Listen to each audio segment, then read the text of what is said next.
अस्सलाम वालेकुम। अच्छा, वो चैप्टर का नाम है होमियोस्टेसिस, जो कि बहुत आसान और सिंपल सा चैप्टर है।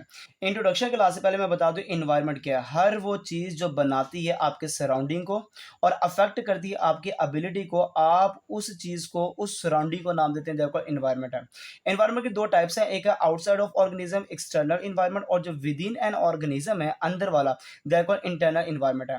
हर एक लिविंग ऑर्गेनिज़्म को रेगुलेशन की ज़रूरत होती है, वो रेगुलेट करता है इंटरनल एनवायरनमेंट को, ताकि उसका कंटिन्यू देयर लाइफ प्रोसेस हो सके और वो सर्वाइव कर सके इस दुनिया के ऊपर।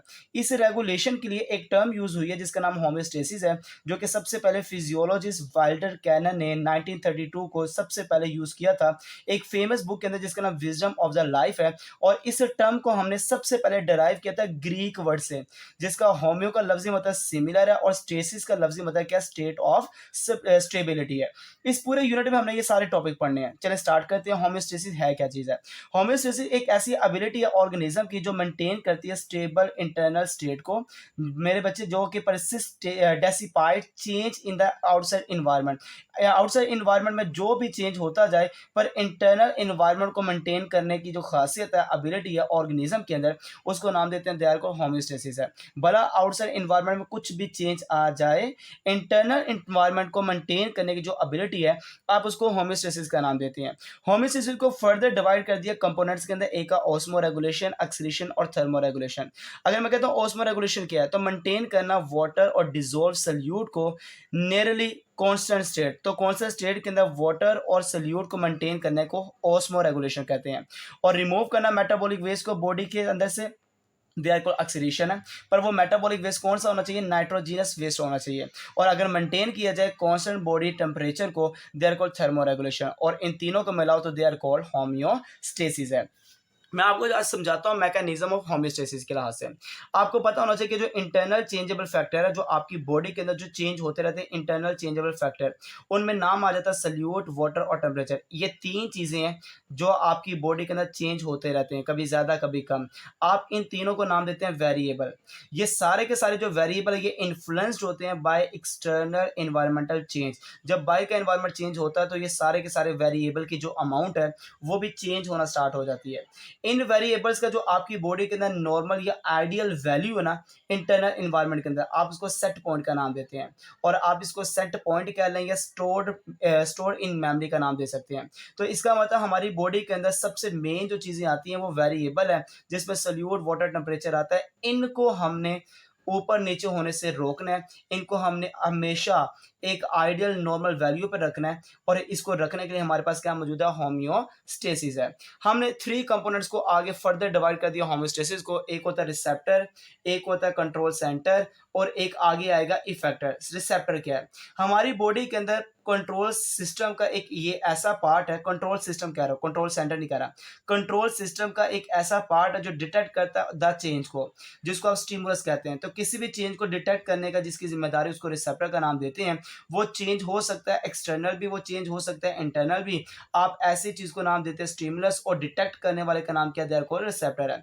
अगर टेम्परेचर है, कभी ज्यादा होगा कभी कम होगा, गर्मियों में ज्यादा हो जाता है हमारी बॉडी का टेम्परेचर, सर्दियों में कम हो जाता है। इसको डिटेक्ट करने की जिम्मेदारी किसके पास है, रिसेप्टर के पास है। रिसेप्टर से मैसेज आगे चला जाता है, जिसका नाम क्या, कंट्रोल सेंटर है। सारी इंफॉर्मेशन जाती है आगे, ट्रेवल करती है अलोंग द अफेरेंट पाथवे, किसके पास जाएगी, कंट्रोल सेंटर के पास। मैं अभी आपको बता देता हूं, सारी इंफॉर्मेशन जो थी वो आगे की तरफ ट्रांसफर होगी, और जिस पाथवे से जाएगी उसका नाम अफेरेंट पाथवे है, और चले जाएगी किसके पास, कंट्रोल सेंटर के पास। वो डिटरमिन करेगा कि मेरे पास कौन सी इंफॉर्मेशन आई है, क्या इसके मुताबिक कौन सा मैंने रिस्पॉन्स देना है, इसके मुताबिक मैंने कौन सा एक्शन देना है। जब ये मैसेज को पढ़ लेगा, पढ़ने के बाद ये मैसेज को आगे भेजेगा, वही इंफॉर्मेशन जाएगी आगे कंट्रोल सेंटर से ट्रेवल डाउन, नीचे की तरफ जाएगी। और नीचे किसकी तरफ जा रही है बेटा, इफेक्टर की तरफ। और उस रास्ते का नाम है इफेरेंट, जहां से आया था अफेरेंट है, लेके जाने वाला देयर कॉल्ड इफेरेंट है। अब आगे सारा मैसेज इफेक्टर के पास। इफेक्टर क्या करता है, रिस्पॉन्स देता है। तो हमारी बॉडी का वो हिस्सा जो रिस्पॉन्स देता है, दे आर कॉल्ड इफेक्टर है। Original stimulus to maintain homeostasis, इसका मतलब रिस्पॉन्स देने वाला, उसको नाम देते हैं इफेक्टर। पकड़ने वाला, रिसेप्टर है, किसको पकड़ने वाला है, चेंज को, देयर कॉल्ड स्टिमुलस है। रिसेप्टर से मैसेज आएगा जिसका नाम है इंटीग्रेटिंग सेंटर, या आप कह सकते हैं कंट्रोल सेंटर के पास, और यहाँ से मैसेज आएगा, देयर कॉल्ड इफेक्टर है। स्टिमुलस कोई भी चेंज होता है, पकड़ने वाला रिसेप्टर, और जो लेके जाने वाला पूरा पाथवे है अफेरेंट होता है, यहाँ से लेकर आगे जाने वाला देयर कॉल्ड इफेरेंट होता है। और इफेक्टर क्या करता है बेटा, रिस्पॉन्स देता है। मैं आपको एग्जांपल देता हूँ। हमारी बॉडी के अंदर जो बॉडी टेम्परेचर है वो 98.6 फ़ारेनहाइट है। ये हमारी बॉडी का आइडियल टेम्परेचर है। अगर बॉडी का टेम्परेचर राइज हो जाए, ज़्यादा हो जाए, तो हमारी बॉडी का टेम्परेचर ज़्यादा होने की वजह से हमें पसीना आना स्टार्ट हो जाता है, हमें स्वेटिंग आती है, ताकि हमारी बॉडी कूल हो जाए our self, so that our body temperature is maintain, ताकि हमारी बॉडी का टेम्परेचर मेंटेन हो सके। तो कूलिंग करने के लिए स्वेटिंग का होना, ये जो पूरा का पूरा हमारे अंदर टेम्परेचर को मेंटेन करने का मैकेनिज्म है। आप इसको नाम देते हैं, देयर कॉल्ड होम्योस्टेसिस है। अगर कौन सा कंपोनेंट कंट्रोल कर रहा है टेम्परेचर का, देयर कॉल्ड थर्मो रेगुलेशन है। तो इसका मतलब ये हुआ कि हमारी बॉडी में कभी भी चेंज आता है, उसको मेंटेन करना जिसकी जिम्मेदारी है, उसका नाम होम्योस्टेसिस है। अब मैं कहता हूँ इस पूरे पाथवे के अंदर एक सबसे बड़ा एक मैकेनिज्म है होम्योस्टेसिस का, उसका नाम है फीडबैक मैकेनिज्म। फीडबैक मैकेनिज्म एक लूप सिस्टम है, एक लूप के मुताबिक चलने वाला एक सिस्टम है जो रिस्पॉन्ड देता है पर्टुबरेशन को। अब पर्टुबरेशन क्या होता है, चेंज या डिस्टर्बेंस को रिस्पॉन्स देने वाला जो लूप सिस्टम है, they are called feedback mechanism है। आपको मैं ये बता दूं, ये रिस्पॉन्स है, अगर देखा जाए सेम डायरेक्शन में है, जैसा चेंज है वैसा ही रिस्पॉन्स है, पॉजिटिव फीडबैक मैकेनिज्म है। अगर जैसा चेंज है उसके मुखालिफ उसका डायरेक्शन के लास्ट उसका रिस्पॉन्स आता है, देखो नेगेटिव फीडबैक मैकेनिज्म है। तो सेम डायरेक्शन में होगा तो पॉजिटिव होगा, अगर उल्ट डायरेक्शन में रिस्पॉन्स होगा देखो नेगेटिव फीडबैक मैकेनिज्म है। अब यहाँ पे बायोलॉजिकल सेंस और फीडबैक मैकेनिज्म क्या है, मैं इसको डिटेल में और बताने लगा हूँ। फीडबैक मैकेनिज्म जिसको बायोलॉजिकल सेंस कहते हैं, इसकी मदद से ये इन्वॉल्व होता है बायोलॉजिकल प्रोसेस को स्टार्ट करने में, इनिशिएट करने में और रोकने में।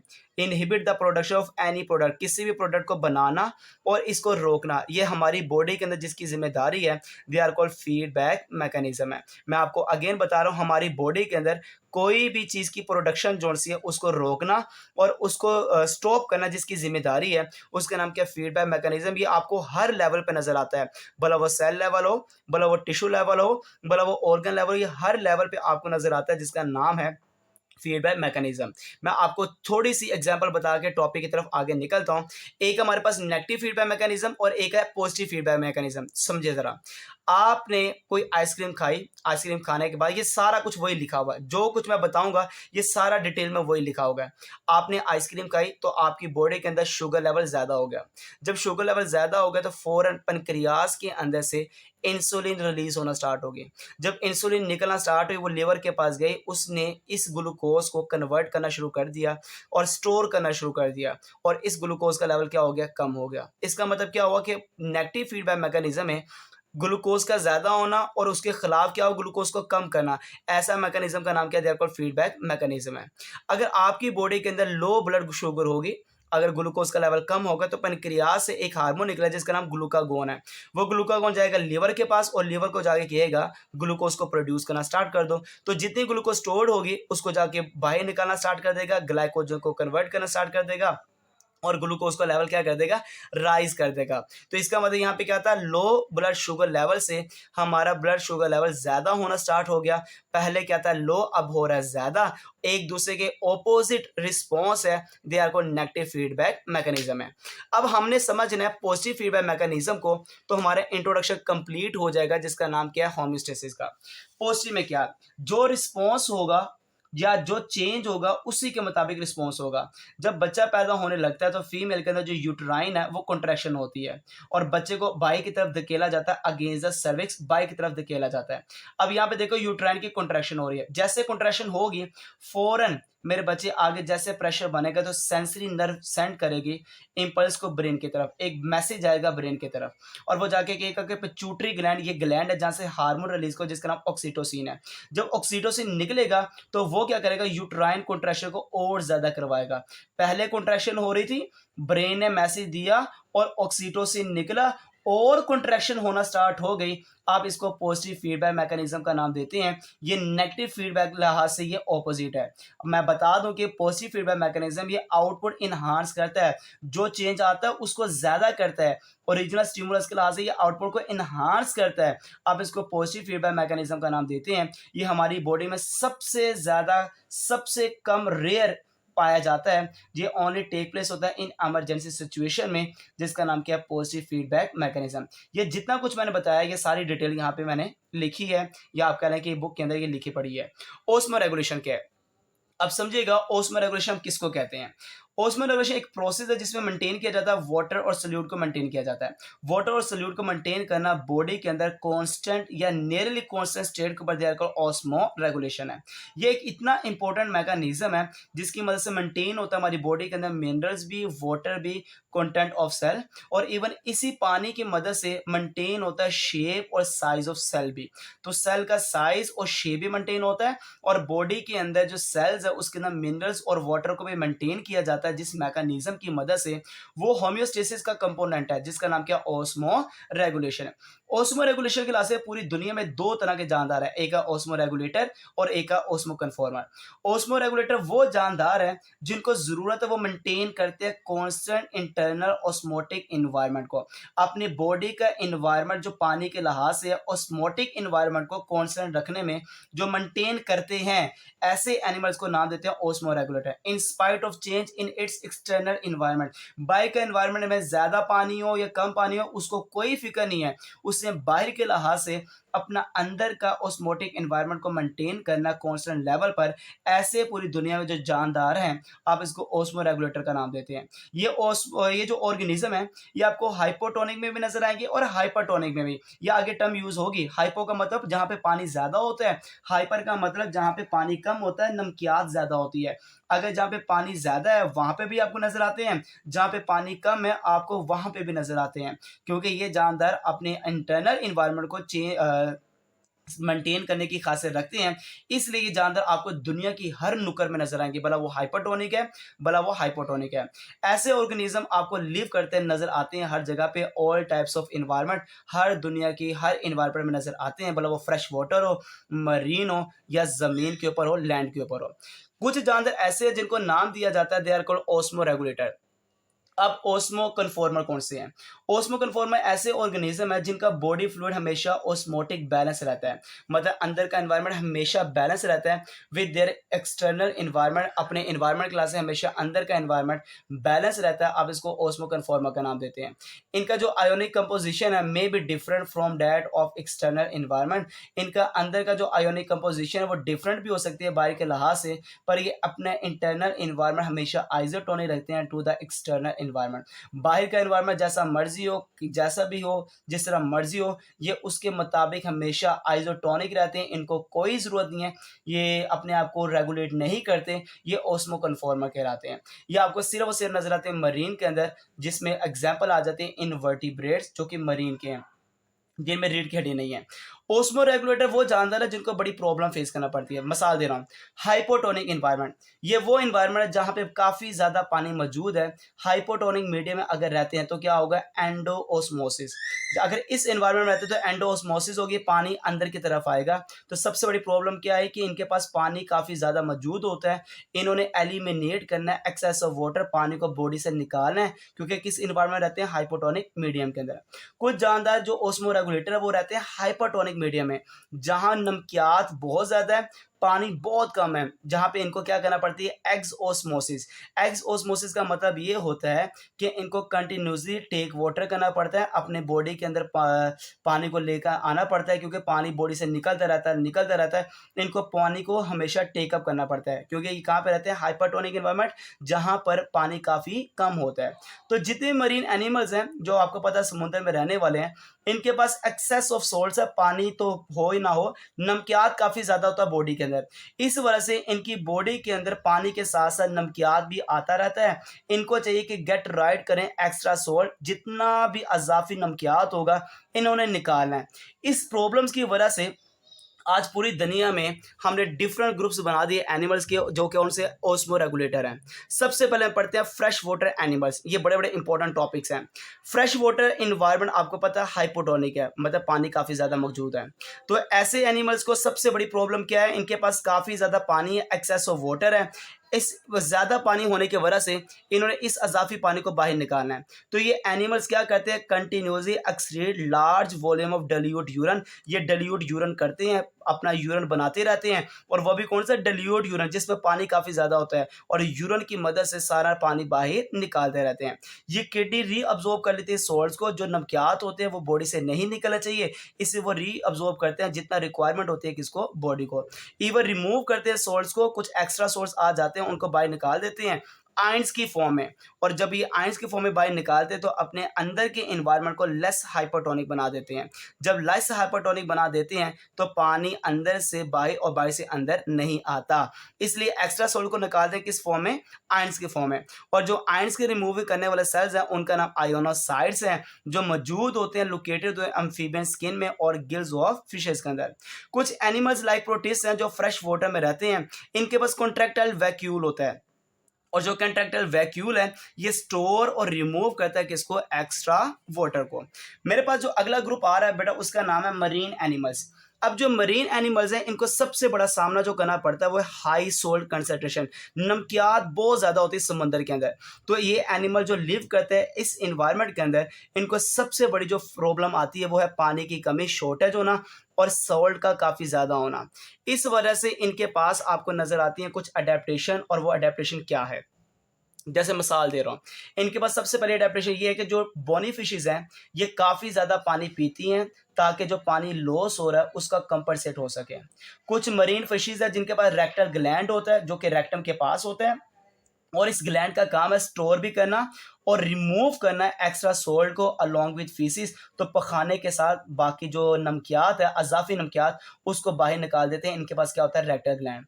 कुछ मरीन फिशेज़ हैं अपनी बॉडी के अंदर यूरिया को रिटेन करते हैं ताकि इनका जो इंटरनल इन्वायरमेंट है लेस हाइपोटोनिक हो जाए। लेस हाइपोटोनिक होगा तो क्या होगा, ना नमकियात अंदर आएगा ना नमकियात बाहर जाएगा, ना पानी अंदर आएगा ना पानी बाहर जाएगा। पर यूरिया तो रिटेन कर लिया, पर यूरिया इतना टॉक्सिसिटी है कि इस यूरिया को स्टोर करने के लिए इन्होंने एक और भी केमिकल को स्टोर किया जिसका नाम है TMAO, tri methyl amine oxide, blood के अंदर, जो कि दोनों जोन से हैं ये एक्ट करते हैं ओस्मोलाइट। ओस्मोलाइट का मतलब ऐसा सब्सटेंस जो कंट्रीब्यूट करता है रेगुलेशन में osmotic pressure in cells and tissue. तो पानी को मेंटेन करना, पानी के प्रेशर को मेंटेन करने में जो सबसे मेन जो केमिकल है उसका नाम यूरिया और एक का नाम क्या, TMO है। तो इस यूरिया की टॉक्सिसिटी को कम करना और इस ऑस्मोटिक प्रेशर को मेंटेन करने के लिए इनके पास एक और भी केमिकल होता है जिसका नाम क्या है, ट्राई मिथाइल अमाइन ऑक्साइड है।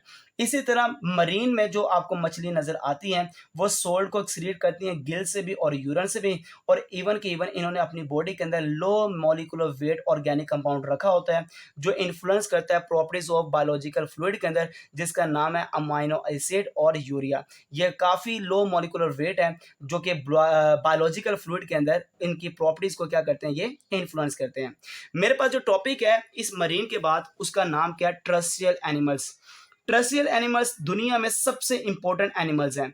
इनमें इंसेक्ट्स आ जाते हैं और काफ़ी ज़्यादा मैमल्स आ जाते हैं। ये सबसे ज़्यादा सक्सेसफुल ग्रुप है जो कि लैंड के ऊपर, ज़मीन के ऊपर रहने वाला, और इनको सबसे बड़ी प्रॉब्लम ये आती है डिहाइड्रेशन, पानी की कमी आती है, सबसे बड़ी प्रॉब्लम है। इससे बचने के लिए इनके पास अडेप्टेशन है कि रिड्यूस वाटर लॉस, पानी को कम से कम बाहर निकलने से रोकना है, सर्वाइव करना दुनिया के ऊपर, इनके पास कुछ अडेप्टेशन है। अब वो अडेप्टेशन कौन सी है ताकि कंजर्व हो सके वाटर बॉडी के अंदर, मैं अडेप्टेशन की बात करता हूँ।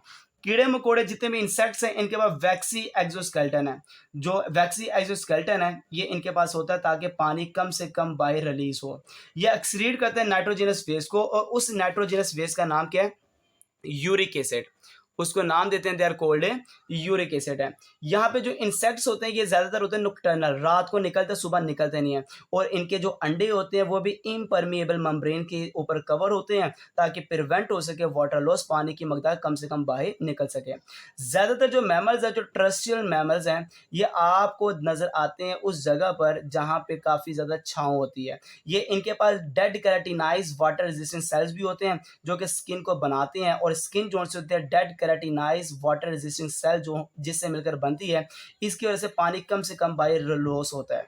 ये ज़्यादातर नॉकटर्नल होते हैं, रात को निकलते हैं ताकि रिड्यूस हो गया वाटर लॉस, पानी कम से कम निकले और ड्यू टू एवेपोरेशन और पानी कम से कम एवेपोरेट हो, ये नॉकटर्नल होते हैं क्योंकि रात के वक्त लो टेम्परेचर होता है और हायर ह्यूमिडिटी होती है नाइट के वक्त, इस वजह से ये रात को बाहर निकलते हैं। जो ऊंट है कैमल, ये स्टोर करता है वाटर को और इवन सर्वाइव कर सकता है। अगर 25% वाटर लॉस हो जाए बॉडी से तो ये सर्वाइव करने की खासियत रखता है।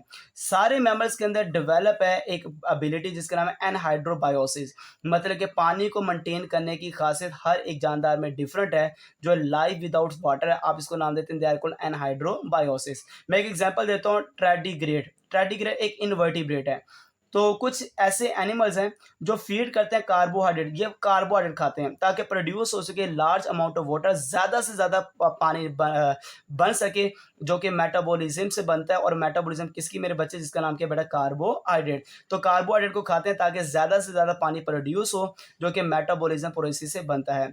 अगर मैं कहता हूँ यहाँ पे देखा जाए, एनर्जी भी यूटिलाइज होती है ऑस्मो रेगुलेशन एक्टिविटी के अंदर। और जो भी एनिमल्स ईट करते हैं मोर फूड, ज़्यादा खाना खाते हैं कार्बोहाइड्रेट वाला, ताकि इसकी मेटाबॉलिज्म से वाटर बन सके, इसके अंदर ये एनर्जी को यूटिलाइज करते हैं। हमारे पास ये सारा ऑस्मो रेगुलेशन था जो हमने डिटेल में डिस्कस किया और बहुत आसान और सिंपल से तरीके से हमने इसको डिटेल में लेकर गए हैं। जज़ाकल्लाह खैर।